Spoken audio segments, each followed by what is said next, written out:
Stefania, how are you feeling today? I'm feeling very well.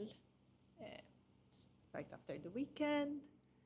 Had a very good day off during Today? the weekend. No, not No, today. During during the the week. weekend, Okay. which is unusual. So it helped me to recharge my batteries very well. And obviously, that gives me a good boost to start the week on a good note. Calmer, looking forward. Nice. What do you do to recharge? At this time of the year, it's usually swimming. Okay. So the feeling of getting in the water washes away so much of the tension that has built over time. Um, the environment, I usually find a spot where there aren't too many people, where I can enjoy the scenery, the sound of the water, being in good company. So it is very often the only hour or two where my husband and I can sort of touch base, uh, even because our children are not with us nowadays. They're young old. adults. So it's a very sometimes we're with friends, which also gives us time to sort of engage in a different form of conversation. So I've come to love my 2 hours at the beach. Yeah. I'm glad that you mentioned the variety of um, spaces where you could recharge. You mentioned friends, family, which is part of our support system, right? So you mentioned being alone as well, which does has its own benefits. Being with nature, with the sea, I do think that that helps. So it made me reflect on my ways of recharging as well, and they're quite similar. As you know, I'm involved in scouts, and so the adventure loving side comes part and parcel with that. Even though there's a lot of commitment and a lot of There is. responsibility, which is interesting. There is as well. There is as well. But it still helps you to recharge. So it's not the. Yes, the funny thing is that it's a change of perspectives. So even though there is a lot of responsibility involved, not as much nowadays because I changed in role recently, but just up until a few months ago, or let's say a year ago, where I was much more involved with the younger ones, I always found it very relaxing, I would say, even though I had responsibility, because it's such a change in perspective. This is like it's like working out to me. So last week I had a very busy week, and I needed to work out, not because I needed it physically necessarily, but because I needed it mentally. So doing something physical sort of not desensitizes you from what you're feeling, but you can let out that negative energy that accumulates over time. So and nature has its own magic of doing it without doing anything in reality. So I'm glad that you mentioned a couple of things that you do. I can tell you something else, which is not usually considered as recharging, but I actually recharge doing the washing in the washroom. Okay. Nobody ever comes up there, obviously, so I'm on my own. Especially when I'm hanging out the washing, the clear blue skies, and it is the space where I go through my week, because that's usually Saturday morning. Okay. I go through my week, all the issues that have challenged me, how I approach them, what could I have done differently, maybe challenges ahead, how I can approach them, anything, issues with the children. Maybe I didn't respond appropriately, maybe I should go back and readdress the situation. It's my Saturday morning. All right. Doing the washing. Doing house chores. Yes. No, specifically, but the washing. But the washing, because it's space specific. Okay. So in my washroom. And part of it is outdoors, obviously, because I'm hanging out the washing. Yes. I have a bit of a view because over time that has degenerated. Okay. But And specifically on that, because you've been in senior roles for many years now, and I think that's a very good exercise to do. Um, what has been your go-to method or technique to go say, listen, this is not right? I mean, what I meant to say is that how can you be blunt with yourself at times when things are tough? My gut is very blunt. I know the minute I utter the wrong word, the minute I make the wrong decision, even before I'm about to make a wrong decision, I know. Sometimes we call it intuition. Obviously, intuition is not your gut, but it's your experience. It's how you sort of look at and reevaluate your experience, what you have learned. So I know. And when I ignore that, I'm in for a tougher time. So I have learned to take note of my gut, and even if the suggestion is challenging, I do my very best to take it. Because when I have ignored it, the long term is much more problematic. Can you mention one example of when this happened and the situation that you were in at that time? For example, at one point, I was invited to take a role. Okay. And actually, people assumed that I had accepted Okay. The role, the job position opportunity. which was being Okay. offered to me. And I actually found myself taking up this role because everybody thought that, yes, welcome on board. Okay. Okay. And I myself was like, not so Not sure. convinced. Yeah. And very soon I realized that it wasn't the right choice for me. Then, the minute I accepted that it wasn't the right choice for me, I could settle up to a certain extent, settle well, but knowing that I had to plan Okay. the way forward. Why wasn't it the right role for you? If you can share that information. Basically, it didn't match my values. Okay. So where the organization was trying to go was not where I believed we should go, Okay. and where I would have wanted to go as an individual as Yes. well. Yes. So it was evident that you can't really function in a space where you don't like fit, where you're not comfortable in your skin. You actually said something that reminded me of something that I've said. So last Friday I delivered a workshop, and along with my colleague as well, and I just touched upon this because when I deliver workshops on conflict management at the place of work, there is always this. So I'm going to mention me as an example.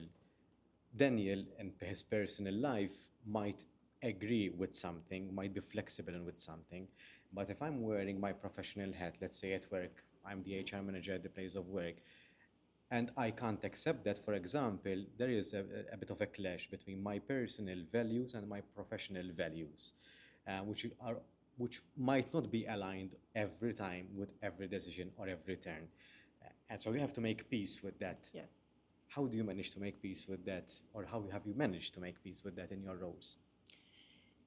I think it depends very much on the level of misalignment. Maybe just a small caveat. We've often heard, to me, the myth that at work you leave your personal life at home and you come to work like as a professional or as an employee. I really don't believe that is possible, because the person is the same person everywhere. You can manage, and you can manage some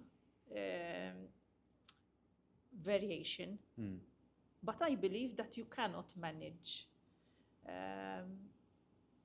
a whole range of variation if there is a lot of and consistent I mean, if it is a situation one-off where your board is expecting you to take a stand about something and you would like to do it slightly differently, or maybe not today, or maybe the timing isn't quite right, that you can manage.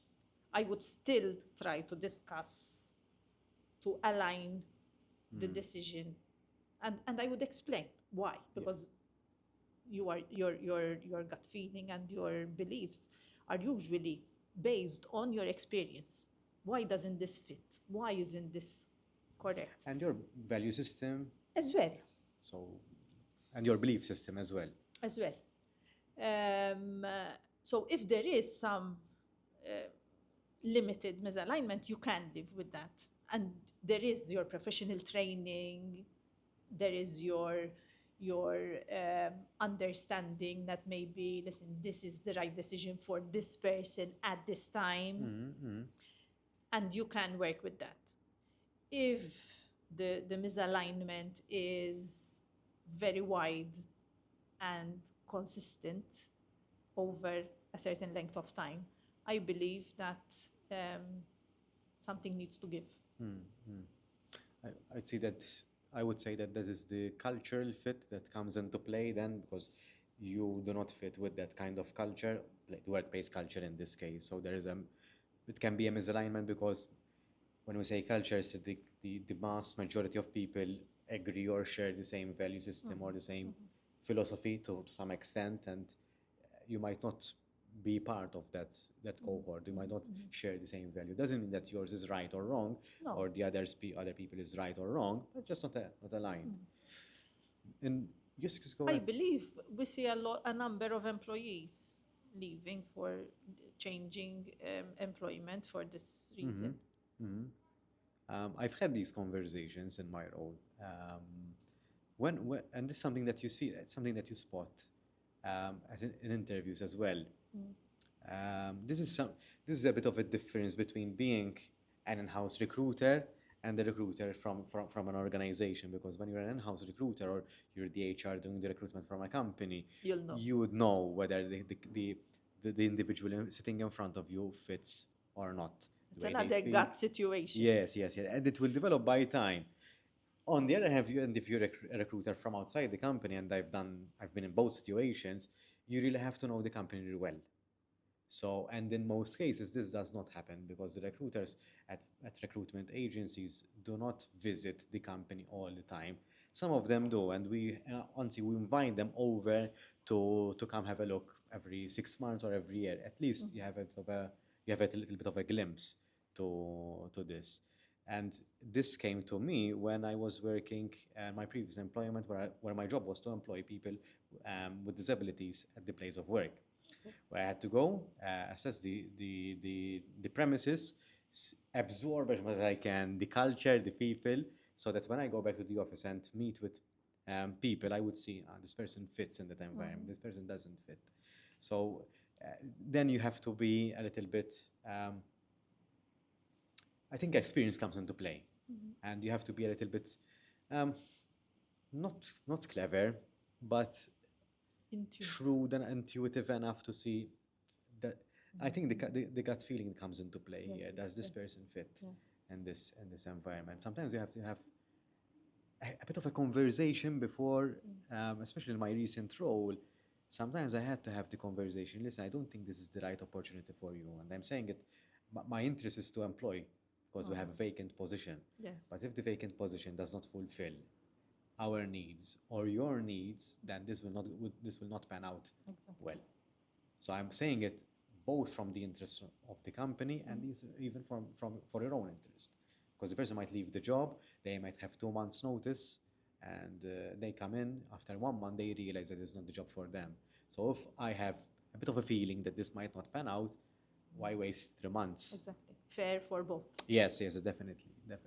What's interesting is in the employment of people with disability, which is an area which I have been interested in for a number of years, even on the basis of my roles, whether you have the luxury, would I call it, to influence the environment. Yeah. Because again, how much variance is there? If there is enough variance that you can work with, and if the environment is amenable to change, interested, you might be able to work with the environment to better fit the person with disability, and also work with the person with disability to adjust to their new environment. If you have that potential on both sides, then things are prone to work a bit better. Yes. It depends on the scale of things, because there might be infrastructural things that might not be necessarily, and it might be hazardous as well. Of course. Depends on the disability. And I've worked with multiple spectrums of disability, I would say. So the change that or adaptations that need to happen are very specific, context specific, because the same person might thrive in a certain type of company by doing some adjustment, but the same person might not be able to do so the same person might find it difficult in a different company. I was specifically referring to more of a cultural, more of an acceptance. Yes. Or even if so let's say the company doesn't have a clear structure. So when you're sick, for example, you're calling in sick. There's a company A who has a very clear structure. You send an email to your HR and basically inform them, or you call them that you're not going into work. But if the company B doesn't have any HR or a specific person who takes care of sick, for the person with disability, even for anyone, I would say, would wreak havoc. Because, okay, I'm sick, what do I do? Who do I inform? Do I inform my superior? Do I inform HR? So the same person can find it difficult to adapt in a different. And here we're talking about structure, policies and procedures, which is one of the most basic things to have. But if those are missing, we have a little bit of an issue. And sometimes I was happy to explain. I've done this job for around 4.5 years. So sometimes I had companies who, thanks to this, started working on the policies and procedures, which was a very good thing to observe as well. But at least for me, the most interesting parts I found in this job was the job carving element. We used to call it job carving. Basically, you essential. Yes, essentially you grab bits and pieces from different tasks and you make up a new job. So there is for the person, specifically for the person, meeting their abilities within that context of work. Yes. So that becomes very unique. So there's no preset job description. You're basically creating something unique and subjective for the individual. I know of an excellent example. A local company with a foreign strong shareholding that have actually managed to do this.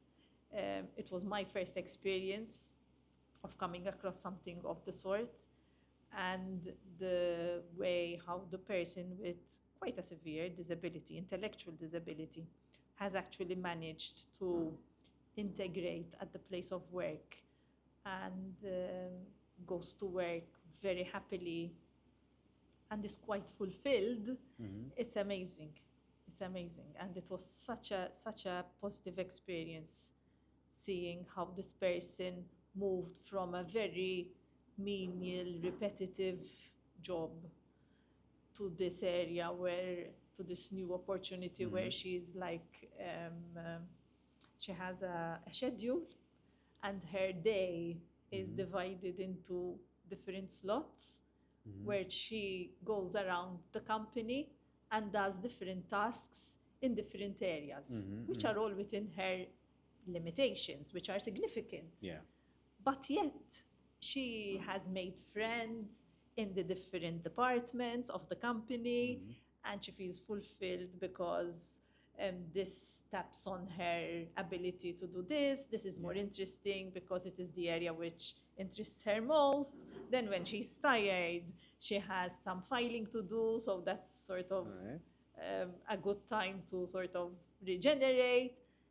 And it works beautifully. And they love her and they value her work because she does work which is valuable. Yeah. So it works. I think the greatest shift I saw is the impact of the societal, not societal, social, the social element of work. Um, because some of our clients had very small circles of friends. Yes. Most of the time, they spend time with their families for many reasons. And the impact from a social point of view that going into employment had on many people was a big one. And this I wanted to touch a little bit upon, and we discussed even when we met, parenting. This is a little bit outside of my area of expertise, but you're an expert in as well. At least Well, you can share your experience. expert within my very little, but You had two opportunities to yes, to get this right. yeah. So Well, to get it right, you had two opportunities. Let's leave it at that. You will only know whether you got it right when they are much older. It's So a constant. what has parenting, becoming a parent, um, taught you so far? It is a complete learning experience. Initially, traditionally, you are the adult Yeah. and you are teaching your children. But the amount of learning that goes on when you are an adult is remarkable. And one of the things which I learned is to be open to learn from your children or through your children. How is that different? Um, because sometimes they actually volunteer to teach you stuff. Okay. So learning from them. Learning through them is when I observe the dynamic which is created. What happens if I react in this way? What happens if I react in a different way? Will I antagonize, lose an opportunity to engage in a discussion and lose the moment? Or will I next time approach the situation differently? Maybe not at that moment, maybe not at the time when there is an argument going on. Okay, sometimes I get told, see, you don't have anything to say now. So I just say, you wouldn't want to hear what I have to say, so I'm not going to say anything for the time being. All right. Especially if it's a Friday evening, then I do the washing in the morning. And it is one of my main topics for reflection. Okay. And I consider whether I should bring it up again, whether my approach should be different, so these are experiences which I have learned a lot. I have two boys, very close, 2 years, 9 months apart. Okay. Completely different personalities. The learning experience I had with one wasn't very relevant with the other, so I had to relearn. It tends to happen, right? So at least from what I've heard so far, it tends to happen. Yes. Obviously, it is a very fertile ground for people who come from the helping professions, from the psychology sector, to, should I say, practice. But the engagement is very different. You cannot be a professional as a parent because your emotional engagement is so strong. Your fears are much stronger than they can be for any client. Like, I am a social worker by profession, and I've worked with a number of clients, both formally and informally. And I've supported parents, but when your child is involved, you don't function as a professional. You function first and foremost as a parent who is worried for their child. And then one of the great lessons is, how can you mold that parent, which you are, to draw upon your professional experience, to bring the two together, to try and reach out to your children, but at the same time manage the fears of a parent. So you try and find an in-between way. What are your fears as a parent? everything. For example, as a social worker, I started in substance misuse. So my biggest fear, since they were very young, was that they would dabble with substances. So I used to manage how much money they got from other people. And I wanted to know how much money they were being given from grandparents, aunts, uncles, because it was always an issue with me. If they have a lot of money, who knows? Yeah. So everything. Friends. My doors were always open for friends because it was very important for me to know my children's friends. They come in, we cook, they eat, they make a mess, which is fine. I hate mess. But if it's my children and their friends, I'm okay. I've done up pasta at 1 o'clock in the morning if they came home for a sleepover and they were hungry. Yeah. But I'd rather they come home and sleep home. Yeah. And recently we had a very sweet experience. One of my children's friends turned 21. Okay. And he had a small do. And there were like 15 people in all. Okay. Among these were my husband and myself. And it was like, another reflection on the Saturday Yes. morning. Like, that was really interesting. Like a 21-year-old accepting to have his friends' parents. So there were his parents and 2 sets of other parents there. And then there were his group of friends from Scouts. Yeah. And it was like a moment of such satisfaction. I cannot explain it. The fact that this young man, including my son, because he knew that we were going, felt comfortable enough that we would be around them to celebrate his 21st birthday. And that to me was humbly a definition of success. Yeah. So I'm quite strict with them, and I was telling their own parents, especially, I'm very strict with your children, and if there's anything that I don't like, I will tell them. And they know, if they are in my house, that no foul language here, and they remind themselves, here, you can't speak like that, shut up. But they come, they play, they watch whatever, they're there. It's like home to them. So they just open the door, walk in. That is very, I would say, unusual. It's not something that you hear quite often, that a 21-year-old would invite or do something with their parents, or even their friends' parents. So it's something very. I mean, he is not the typical 21-year-old, but still, we have worked very hard at it. We have a space in our house which used to be their space. Okay. Nowadays, it's our living room, but they still consider it as their space. So sometimes I come in and I find someone there and I think it's my son. And it's this other friend instead. Okay. Can I have a drink? Yes, have a drink. He opens the fridge, has a drink. And that to me is... All right. So created like this sort of like a hub where... Drop-in center. Where people can meet and have a chat. Interesting. And then he tells me, like, you know what? I was offered this friend, even the girls, but this one in particular. I was offered this job. I'm not sure. Do you think? And then we go through like pros and cons. And I sent him off. And then after a while, he tells me, I didn't take that one. I have another one. I think it's better. Okay. And you have a discussion. And we have a discussion. And it's like... And what adjustments you had to make in order to achieve this position? Huge. I was brought up very differently.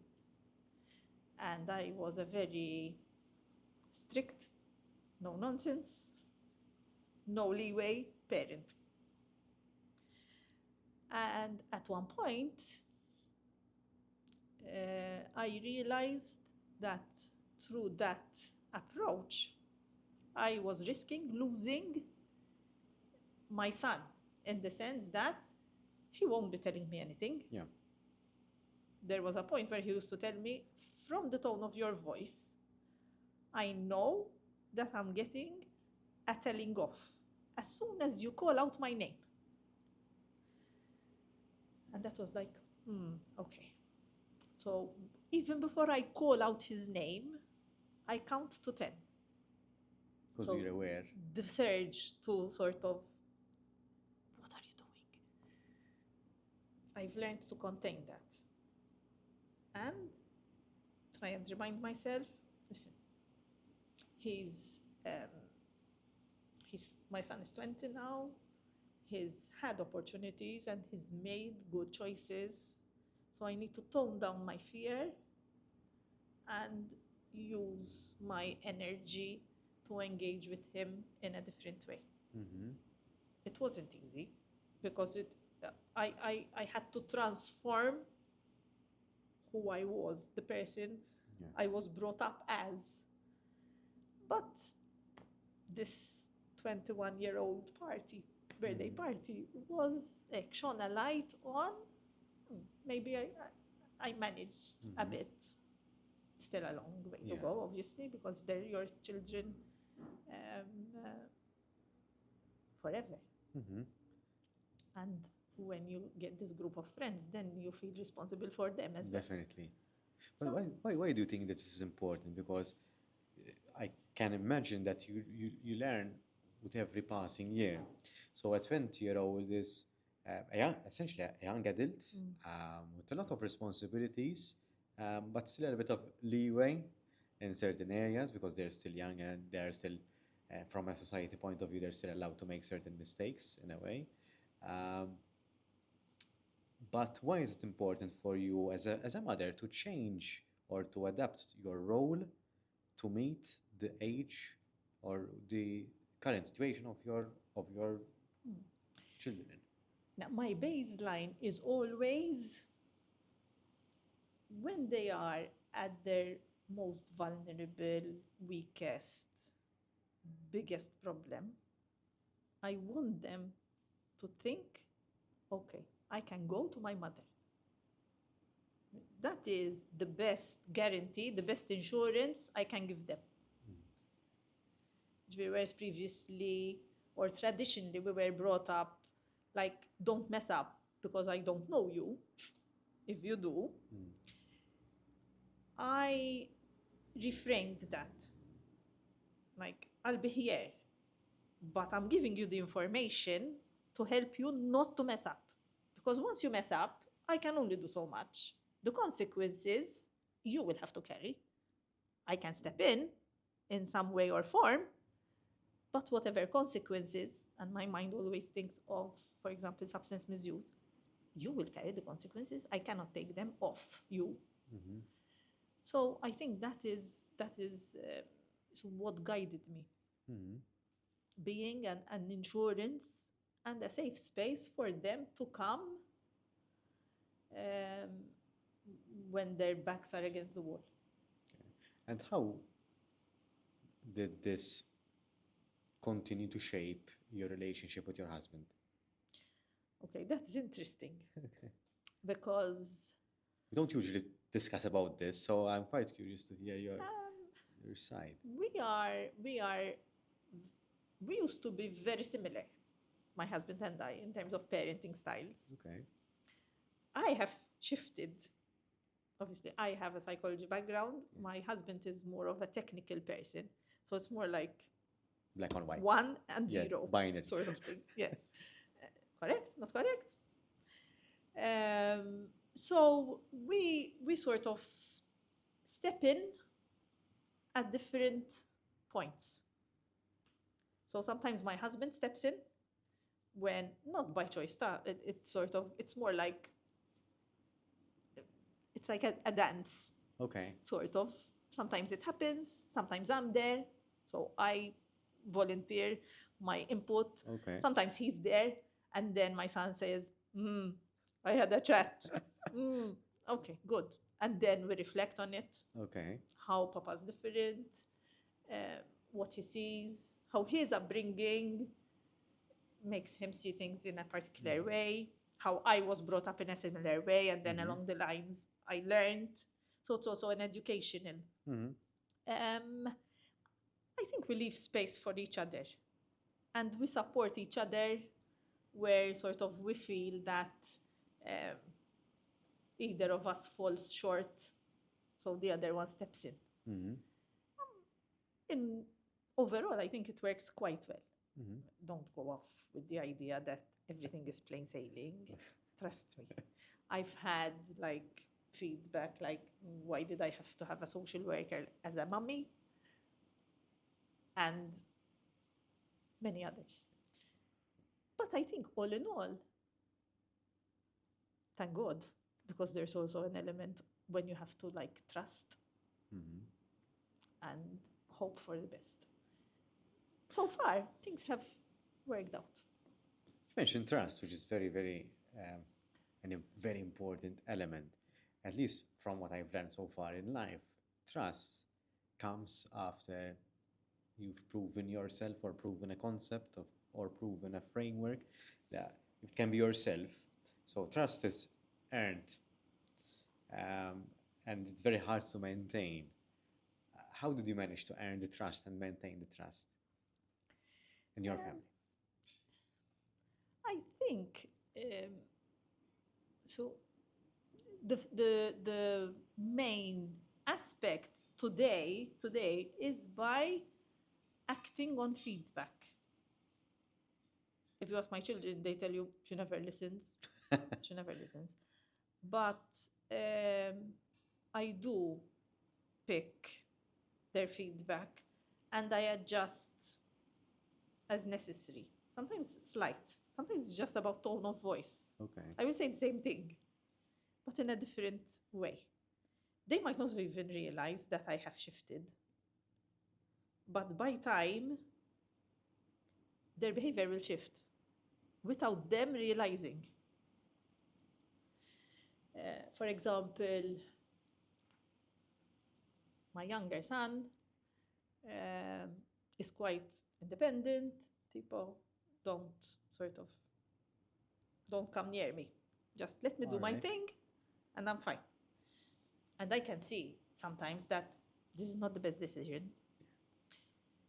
Before I recognize that he is also a young adult, being the younger one, it's more challenging because Is it? next step is empty nest. So you tend All to right. hang on to the younger one a bit. I have no experience because I'm the eldest. Okay. I can't relate to that. But you, in my case, you don't have anything to refer to Mhm. I'm the eldest. apart from your parents. So, Mhm. so you understand. Yes, yes. So there was a point where I was like offering suggestions or maybe direction initially, like, and I was like, don't, please don't. I know what I'm doing. I read, I listen, I research. So no need to guide me. Okay. And initially it was like uncomfortable. Mhm. And I started to think how to find a way to reach out to him. Because if every time I try to give him direction, You shut it down. he shuts down, that's not a good place to be. So I started to reinforce his he's very mature for his age. So reinforce his knowledge that he knows what he's doing.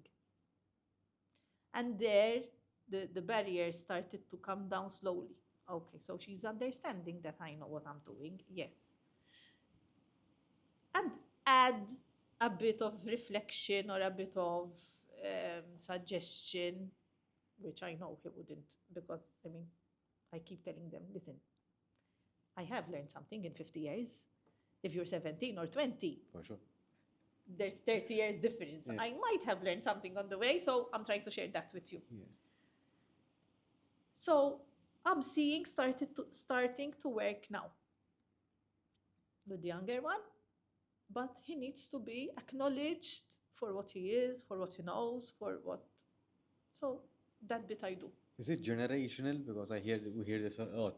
Generation Z, and this is a trend. perhaps?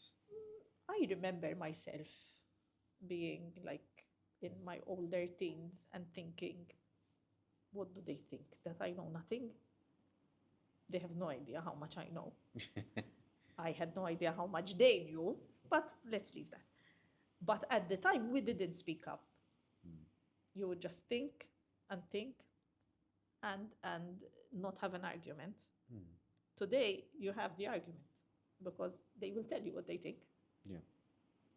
And we had to learn how to manage that, because initially it was like, I never spoke like that to my parents. How For dare sure. you? Why not? Like, I'm a person, and then you can start to see the reflection of the information that they have, what they learn at school, children's rights.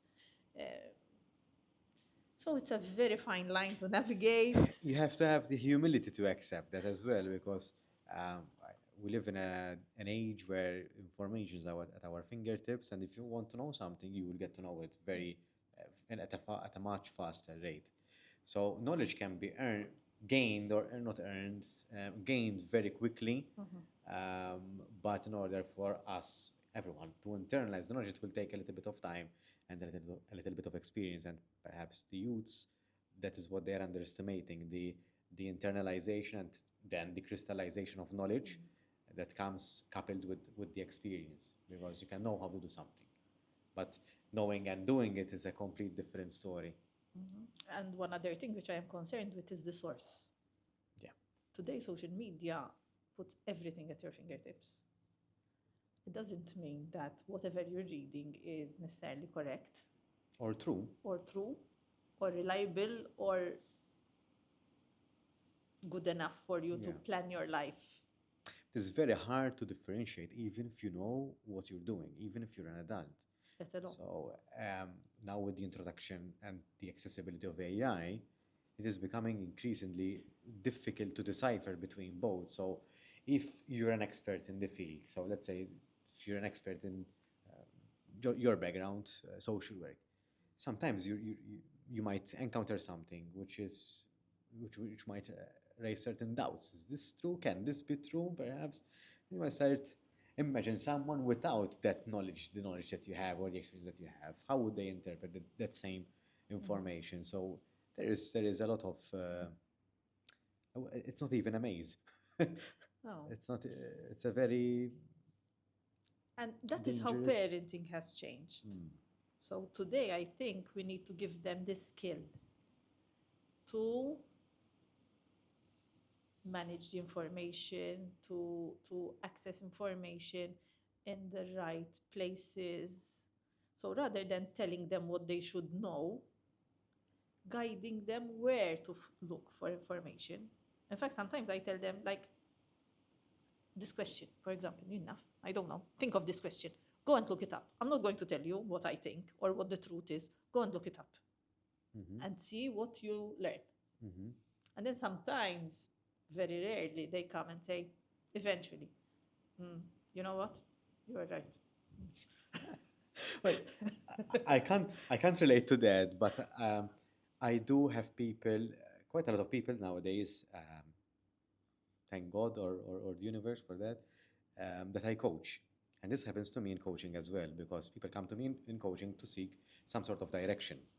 Now it can be at the place of work, usually, because this is my line of work. And I'll go a little bit of a step deeper than that. Obviously, your kids are younger. Usually, I coach people who are a little bit older than that. Sorry. And I would ask, will this decision align with your sense of self or with your purpose or with your direction or in the direction that you're heading in life? And some people don't have an answer to that, because not most people, but some people do not know what their next step is, do not know where they're heading. So there comes the conversation then revolves around um, my belief system, what do I deem important, what is valuable to me, and if this decision will align me to that sense of self and sense of purpose. Because if that is not aligned, it doesn't I can't make that next step. So earlier on in the conversation we mentioned that sometimes we have a gut feeling of that We're in a particular place of work, let's say, and we don't feel right about it. We don't feel that our values or belief system align with that place of work. But why is it not aligning? What is valuable to me? I can only feel it, but can I understand it logically? Yes. So now we're trying to understand our emotions and why things are valuable to us. And if we're not used to reflecting on, and sometimes do self talk about what we think about this, why it is valuable to us, and asking the right questions, we might find that a little bit difficult. So what you mentioned, I encounter it in my coaching sessions rather than in parenting. I do it even at Scouts, or I used to do it even at Scouts as well. But obviously, um, in the section that I used to handle, where I used to handle children between the age of 10 and 14, which are yet again younger. So you have to um, make it very digestible for them. You can't go all in and have these kind of conversations with them. So you have to make sure that they have a like a you I used to say that I would be like the big brother to them, so they have someone to rely on. Very important age, because a lot of their character formation, a lot of, is happening Yeah. at that age. Mm-hmm. One thing which I believe is that today, when we were younger, we had a lot of time to be bored, to think, to reflect. We didn't know that we were reflecting, but we had the time to do it. Yes.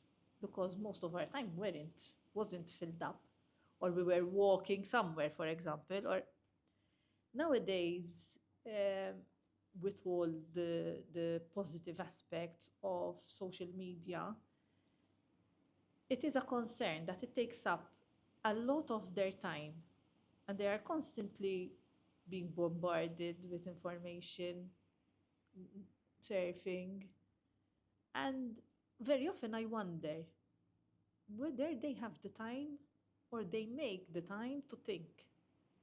But I see this even in adults.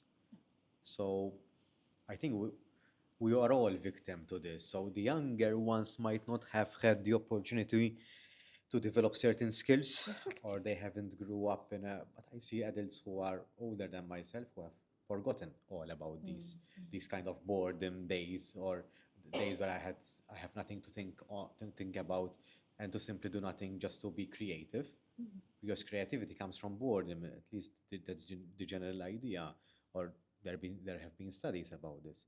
But this influence is mostly predominant in youngsters, but I see this even in Yes. adults as well. Um, so I think the we give ourselves time to think and to reflect. I think that is invaluable, that we allow ourselves to detach a little bit and to find ourselves. Uh, to get in touch, to understand, because I believe that who you are, especially at a certain age, is there then. And you need to be in touch to see sort of how you're going to take this person forward, what resonates with who you are, whether there are any whether there's any fine tuning which you'd like to make, because that is what helps you to continue to grow. So yes, how much our youngsters have that. Mhm. What I see as well is something that we did discuss as well in our off camera or off mic, is the fear that the youngsters have in order to try new things. I was thinking of that exactly. So in sync. In podcasts, there is this kind of space where when even though there are other people in the room, you feel that you are in the zone. Then Yes. after, usually it happens after around 25 minutes. We've been going for a little bit longer than that, I believe. Usually it happens. So Yes. so children, they're in your experience as a parent, what are they afraid of? Because I've asked you what are you afraid of as a parent, but what are your children and their peers afraid of? I think, particularly the 20-year-olds are have significant fear about their future. Okay. They have seen how the world is evolving. they usually you compare with your role models and with the people you know. So we as parents matured and secured ourselves in a very different environment, both socially, both financially. And sometimes they feel that they are treading unknown ground. I'll explain. For example, one of the fears is, will I ever afford a place to live? They have a lot of high expectations, something which we didn't necessarily have. We used to make do, like, okay, we start small. Our home doesn't need to be tip top. Not everything needs to be ready, but we're lucky to have a place to call our own.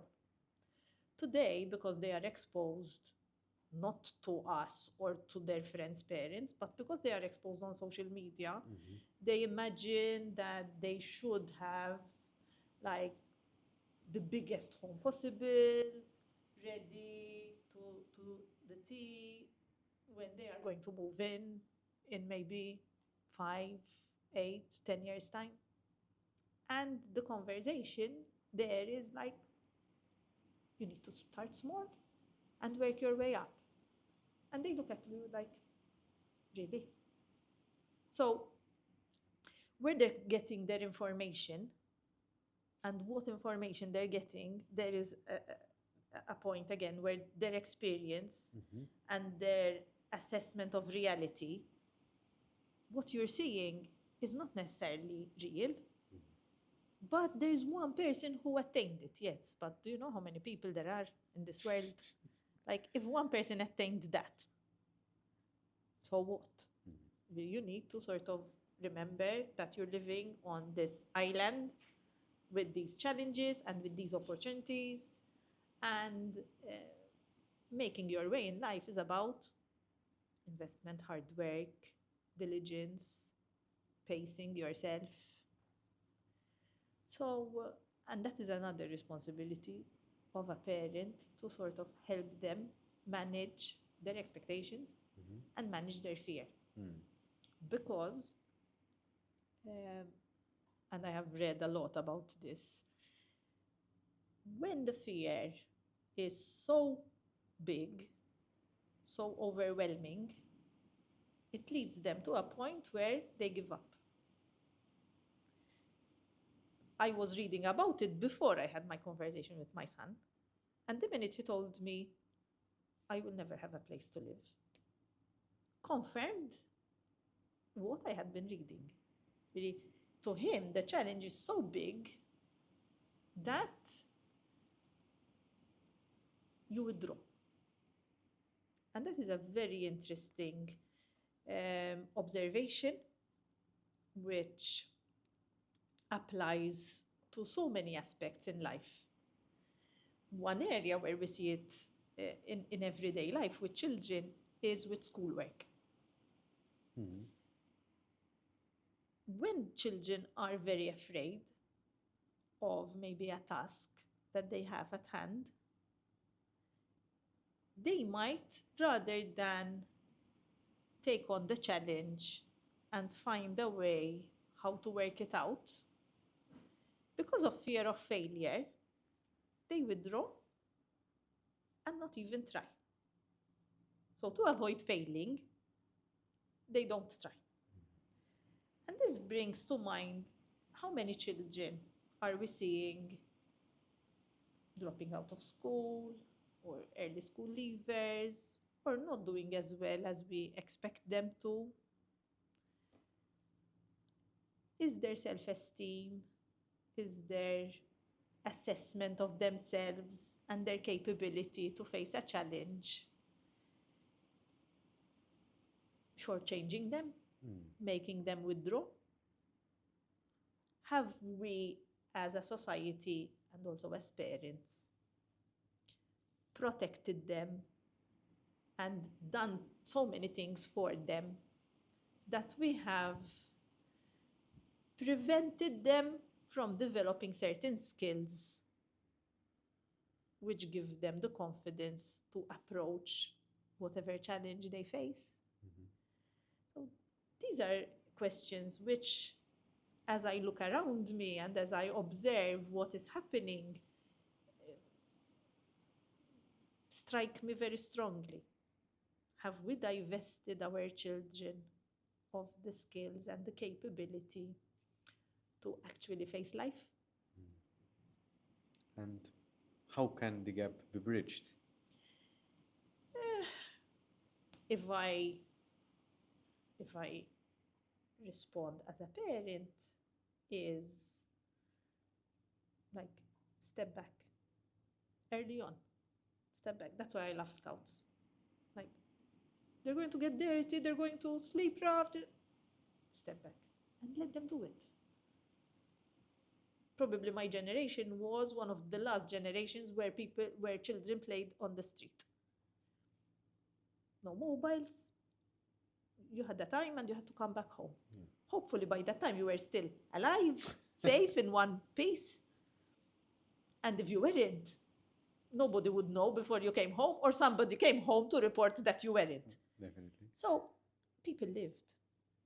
Children negotiated out in the street. If you were being bullied, for example, because it was something which always happened, then you learned to fend for yourself. Because mommy didn't know from home that you were being bullied. And probably if she knew, she would send you off to sort it out. She wouldn't go and sort it out for you. So children had the space, the challenges, the little challenges in their own worlds to develop the skills to face life. Today, because we are protecting our children a lot more, once they face a major challenge, interestingly, usually the first major challenge which a mommy or a father can't solve is a relationship breakdown. And that is where a lot of people break down, because it is a major challenge. And when they look in their toolbox, they don't have the necessary tools. To handle that. How do you behave when you are heartbroken and there is nothing that you can do here and now? How do you live with that despair? Have you learned to manage it in smaller situations, in less serious situations, or not? Yeah. Because if not, then all there is the despair. And that is very frightening for a parent, and I think even for society, because if people don't know how to manage challenges, then what? The key here is to start small. But if you don't have the courage to even start small, I mean, how low can you go in terms of taking on smaller challenges? So one aspect in coaching is that if the task is too big, you continue to dissect and then make it as smaller as you can. But ultimately, even if it's so small, you still have to have the courage to tackle something. You still have to take the first step, even if it's a half step. It doesn't matter, as long as it's a step forward. So you need to do something. So if you keep on, forgetting things, you need to take either a pen or a paper, write it down in a diary, pin it in the calendar, take a note on your phone, or do a reminder, set an alarm. There are different ways of how you can keep yourself accountable for a task that you have.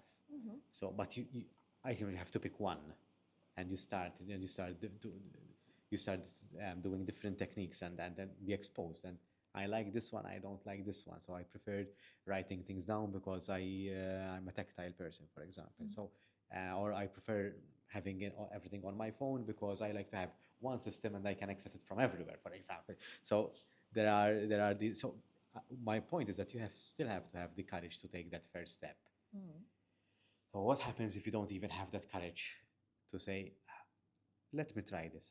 The hopefulness in the way that word exists. Being hopeful that, okay, let me try it and see how it goes. Let me try and see how it goes. And so far in life, what I've learned is that it's easier to live with disappointment than with regret. Because with disappointment, I see that I feel that you can do something about it. If I'm disappointed in myself, there is always something that I can make up for. But if there is regret, regret is something usually derived from something that I should have done, but I didn't. And you can't change the past. You can influence the future, yes, that will influence future decisions, but regret is a little bit harder to shrug off. Disappointment is a little bit easier to deal with. And usually when I speak to youths, that's what I would say, that it's it's easier to deal with disappointment rather than regret. I think as you speak, the first thing which comes to mind is every person will have, knowingly or unknowingly, achieved something in life. The smallest of things, but they would have achieved something. And I think that is the place where we need to start. Because I agree with you. Sometimes people are like helpless, hopeless, but they fail to realize that behind them they have a number of achievements. Very true. Small as they might be, but they are there. They might not recognize them as achievements. Yes. And as professionals, it is our responsibility to help them go there. Because the minute, it takes some convincing sometimes. Yes, yes. The minute that they start to realize that, okay, maybe I have managed to achieve something good some time ago, once, then that you have planted a white spot on a black patch.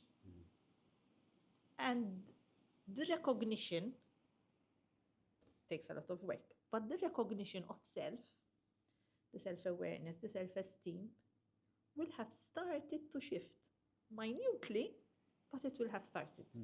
It's like a change in mindset. Exactly. Changing the perspective of seeing myself as completely incapable to recognizing my capabilities, where I have used them in the past, where I have succeeded, how I have survived failure, and helping them to change their perspective of themselves is giving them the key, helping them get on the first step to then starting to change how they react. I'm smiling because I remembered of something that happened to me last week. So last week I was in a group setting, and it was like it's a group supervision for organization psychology. Okay. And one of my colleagues, she shared a story where she worked as a quality assurance analyst, and basically she had to analyze, let's say, I'm not sure. I think of an example, making sure that this glass in front of her is not cracked, for example, and her peers were doing 8 per day. She was doing 18. She was more than double that. So she was doing double the work. And she shared the story of her experience working as a quality assurance. Now she does consultancy and she does HR support as well. And she has a bit of a challenge at the present moment, and this conversation was far in between. So at the start of the session, she mentioned her experience as a quality assurance, and then we all spoke, and then it came her turn to the turn. Her turn came for her to share her current struggle, and she did. And at the moment, she's struggling with um, a lot of loose ends and making sense of all of these loose ends.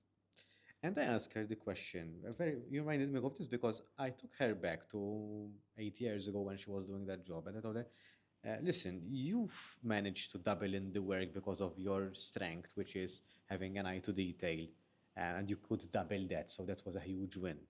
How can you translate that skill to your present situation in identifying the priority of all of the loose ends that you have, and making sure through your eye for detail which is the most pressing issue and tackling that.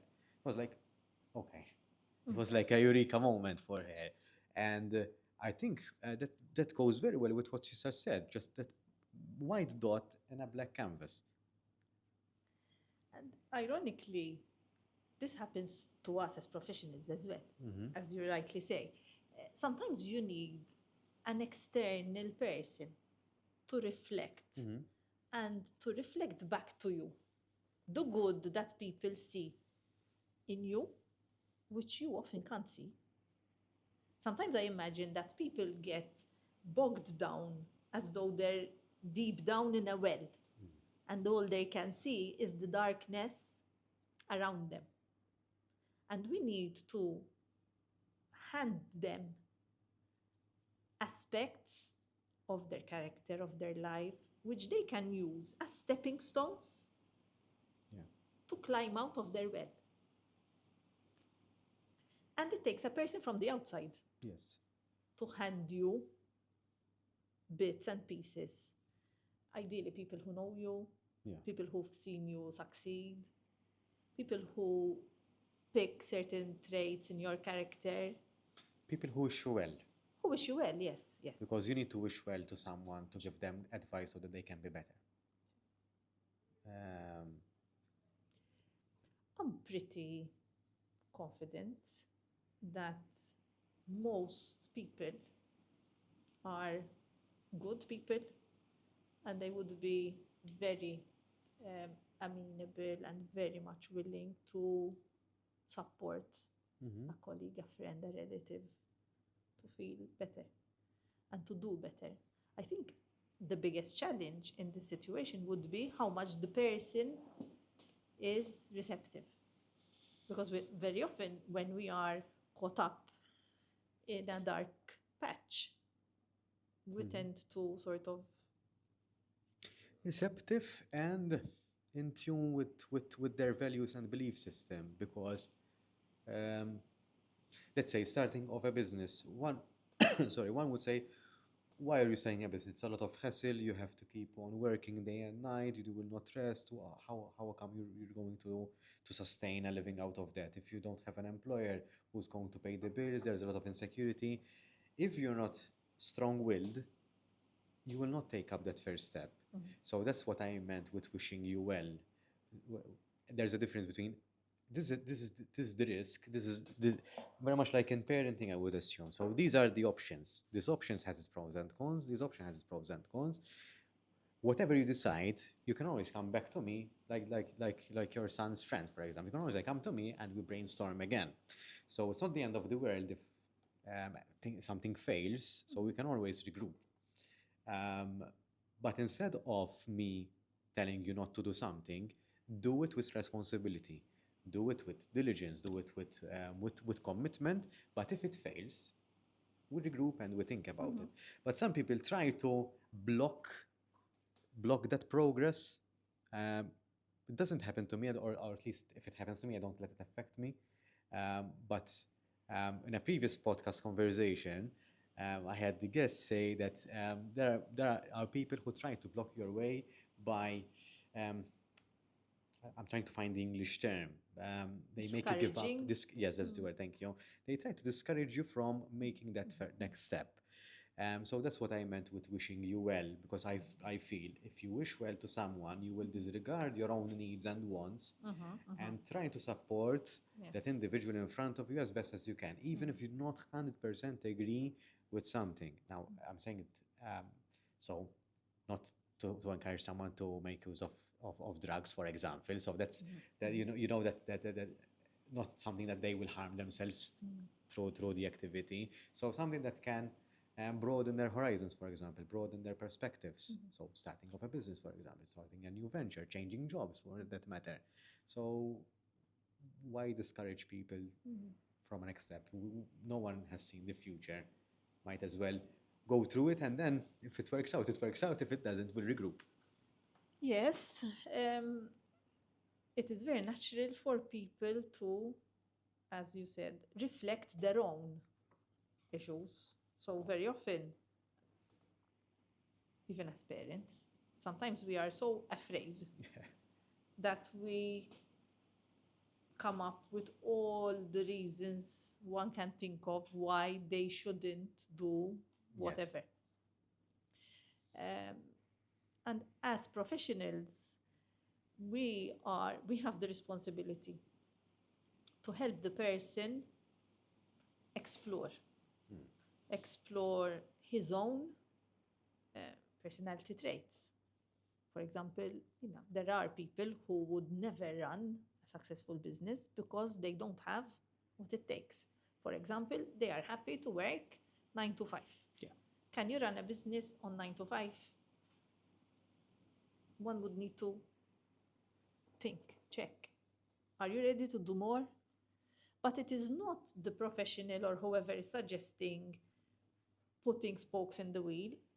The best way, I believe, is to help the person to reflect, to get to know himself, herself, to understand how far they're ready to push their boundaries. Yeah. As you were saying, how badly do you want this? Is this the only thing that can give you that satisfaction? Have you considered other options? And helping the person to explore, grow in the process, and yes, of course, reach their own conclusions. And they might not be the conclusions which you would have envisioned for them. You might be surprised. Definitely, young people surprise us. They never cease to surprise us. So yes, we don't have the right to get in the way, but we have the responsibility to help people to explore and to discover. They might discover aspects of their character. They might discover things they love. They might discover dreams which they have never had the space or the courage to follow. Yeah. Stephania, we don't have any questions from the audience. Okay. I'm going to summon our collection of questions. As we're nearing the end of our conversation. Okay.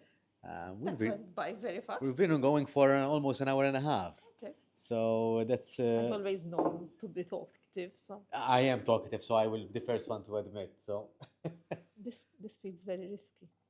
Well, they're all self-help and growth-related questions, so Okay. nothing scary. I might read this. Yes, please. Okay. All right. Interesting. What was the most rewarding aspect of your personal growth journey so far? I have been lucky to have a mentor for some 20 years. Okay, Really somebody who used to be my boss, and we kept in touch, and that's nice. he's been a very good mentor to me. And he's taught me a lot of things. And we joke when we speak about this aspect. But I think the best thing that I have learned is to stop, sit with the moment, not be impulsive. I am a very impulsive person by nature. And being younger, I used to say, especially, let's get on with it, let's sort this out, let me send this email, and it will be another one of my list. Wait, stop, think, draft the email if you want to, but leave it there. Probably who would have envisaged that I'm going to mess it up if I write that email and send it off. And when I was in a leading position, I caught myself so many times telling my colleagues the same thing. Stop. What are we going to do? I have absolutely no idea. So we stop and we wait. We think. If I'm hanging the washing, that would be on my mind. And you never know. You never know. Ask for more time if necessary.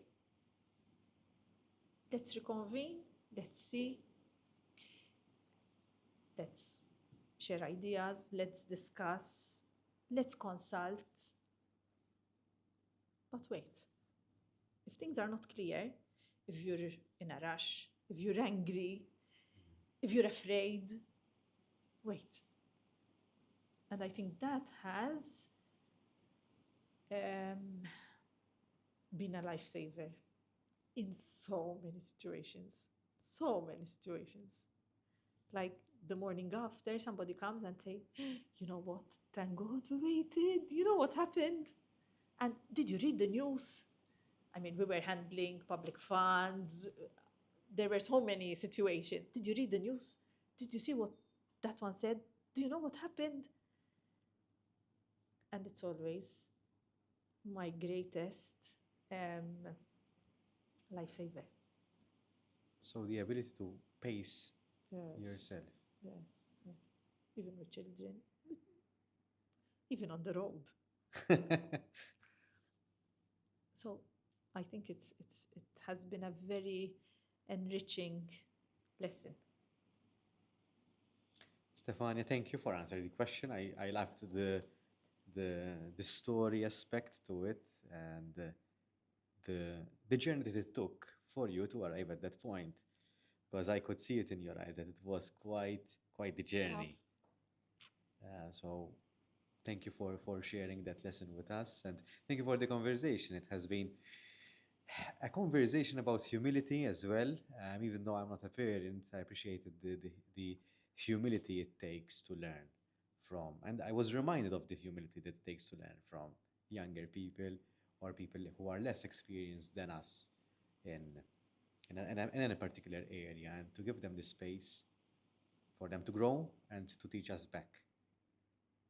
So thank you. Hopefully it was an enjoyable conversation for you. Very much so, as every conversation that we've had. Thank you for inviting me. You're welcome. I feel much more relaxed now than I felt before we started. Thank you for the opportunity. It has also been an hour and a half of self-reflection. No laundry. No laundry today. No laundry today. No laundry. But I'll probably continue it On on Saturday. Saturday morning. Thank you. Thank you, Stefania.